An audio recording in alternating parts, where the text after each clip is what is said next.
મુંબઈના ભારત ડાયમંડ બુર્સને સમાંતર સુરતમાં સુરત ડાયમંડ બુર્સ ઊભું કરવા ચાલી રહેલા પ્રયાસોને ગુજરાતના મુખ્યમંત્રી આનંદી પટેલે લીલી ઝંડી આપતા ડાયમંડ કમિટીનો ઉત્સાહ બેવડાયો છે। મુખ્યમંત્રીએ સુરત ડાયમંડ બુર્સ માટે સુરત શહેર અને સુડાની હદમાં સરળતાથી 2 લાખ ચોરસ મીટર જગ્યા ઉપલબ્ધ કરાવી શકાય તેની શક્યતા ચકાસવા માટે કલેક્ટરને આદેશ આપ્યા હતા। સર્કિટ હાઉસમાં મુખ્યમંત્રી આનંદીબેન પટેલ સાથે યોજાયેલી 31 કમિટીની બેઠકમાં આ પ્રસ્તાવ મૂકવામાં આવ્યો હતો, જેમાં મુખ્યમંત્રી આનંદીબેન પટેલે ઘણો જ પોઝિટિવ જવાબ આપતા હીરા ઉદ્યોગથી સંકળાયેલા લોકોમાં ભારે ઉત્સાહ જોવા મળી રહ્યો છે। ગઈકાલે ગુજરાત રાજ્યના નવા વરાયેલા મુખ્યમંત્રી શ્રીમતી આનંદીબેન પટેલ સુરતની અંદર પ્રથમ મુલાકાત એમની હતી અને ઘણા સમયથી સુરતની અંદર સુરત ડાયમંડ બુર્સ બનવાની ચર્ચાઓ જોરમાં છે અને આના અનુસંધાને સરકારશ્રી આગળ આ કમિટીએ જમીન માટેનો એપ્રોચ કરેલી કે સરકારી કોઈ પણ જમીન હોય તો આની માટે અમારે આ બુર્સ બનાવવા માટે બજાર ભાવે આ જગ્યા જોઈએ છે। એના અનુસંધાને ગઈકાલે 5 વાગે સર્કિટ હાઉસની અંદર 31 લોકોની કમિટી સાથે માન્ય મુખ્યમંત્રી શ્રી આનંદીબેન પટેલ સાથે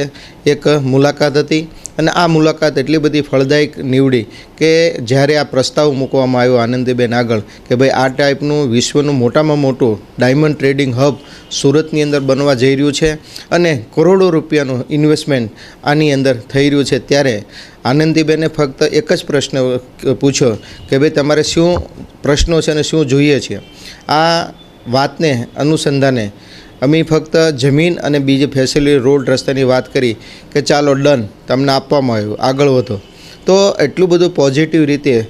માન્ય મુખ્યમંત્રી શ્રી આનંદીબેન પટેલે જે રિસ્પોન્સ આપ્યો તેના કારણે ડાયમંડ ઇન્ડસ્ટ્રીને અંદર ખૂબ જ આનંદનો માહોલ અને ખુશાલીનું વાતાવરણ કાલે સર્જાઈ ગયું હતું અને બધા જ લોકો 31 કમિટીના લોકો ખૂબ જ ખુશ હતા, કારણ કે આ રીતના પોઝિટિવ જવાબ અને તરત જ ત્વરિત ડિસિઝન આપી અને કલેક્ટરને સૂચના પણ આપવામાં આવી ગઈ કે ભાઈ તાત્કાલિક આ લોકોને જે જગ્યા પસંદ છે